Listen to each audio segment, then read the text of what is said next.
Hi world, Dr. Shirley here. I'm so excited to share with you a little Black history. Today I will be focusing on Dr. Daniel Hale Williams III, born on January 18, 1856. And his mother and father were Sarah Williams and Daniel Williams II. Now, Dr. Williams III was born on January 18, 1856 in Hollidaysburg, Pennsylvania. Absolutely fabulous indeed. Now, what is the significance of Dr. Williams III? The significance is that he was one of the first physicians to perform open heart surgery in the United States and founded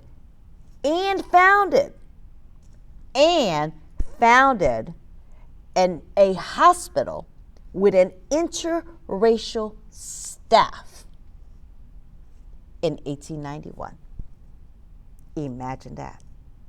An interracial staff in 1891. A black man did this. How exciting is that? Yes, despite the negative, the issues, the challenges, the battles, my Lord, I can't only begin to imagine the challenges he encountered in 1891, but he did it. He paved the way for many of us. Okay, back to Dr. Williams.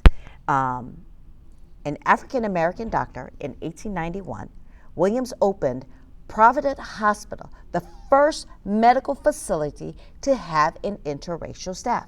He was also one of the first physicians to successfully complete pericardial surgery on a patient. Yay! Congratulations to him. And Dr. Williams later became chief surgeon of the Freedmen's Hospital. Fabulous. Now, did he start off say, okay, I'm going to go become a surgeon, I'm going to go become a doctor? No, he did not. He had very humble beginnings. And his father was actually a barber.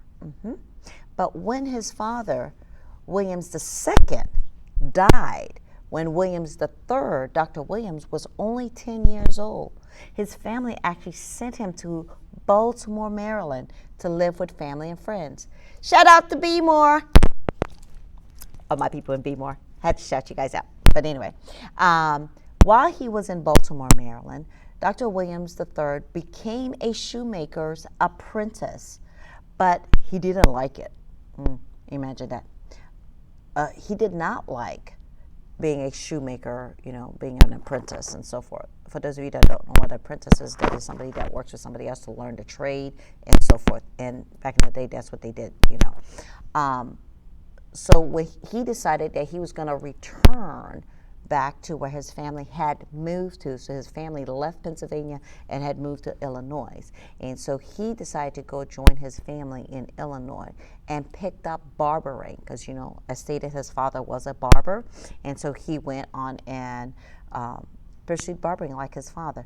But he never gave up on wanting to be a doctor or on his education. As he was barbering and everything and making the transition and so forth, he worked as an apprentice with Dr. Henry Palmer, a highly accomplished surgeon, and then completed further training at Chicago Medical College. Now, Williams set up his own practice in Chicago's South Side and taught anatomy at his alma mater, which was Chicago Medical College, okay? And becoming the first African-American physician to work for the city streets railway system. Many of Dr. Williams' patients called him Dr. Dan. I can tell you that he probably was very personable. He adopted sterilization procedures for his office and informed, they did things on germ transmissions and preventions. So from Louis Pasteur and Joseph Lister. Now in 1891, Williams opened up Providence Hospital and Training School for Nurses, the nation's first hospital with a nursing and intern program that had a racially integrated staff. How beautiful that must have been back in 1891. Woo! Yes. The facility where Williams worked as a surgeon was publicly championed by famed abolitionist and writer Frederick Douglass. I love Frederick Douglass. So, yes, here we have an amazing, physician that did something different. He went and he opened the first integrated hospital. Hats off to the man. In 1891,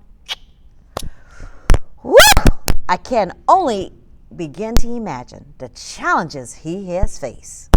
We're in 2021, and my goodness, the issues we are facing, imagine what he was facing back then. My Lord, how amazing the man must have been. Okay, now let's go ahead and continue reading on.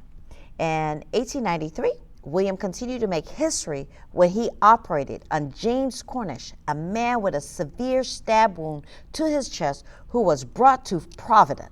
Without the benefits of a blood transfusion or a modern surgical procedure, William successfully sutured Cornish's pericardium, the membranous sac enclosing the heart, thus becoming one of the first people to perform open heart surgery. Woo! Imagine how amazing. That is just absolutely amazingly wonderful. Cornish lived for many years after the operation. Well, people, that is your little Black history fact.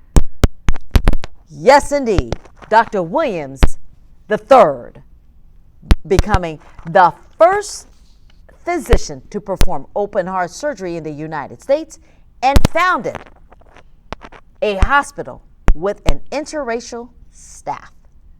With that being said, Dr. Shirley out, and you go find some more wonderful, amazing facts about the amazing African Americans that live in this wonderful country. Dr. Shirley out.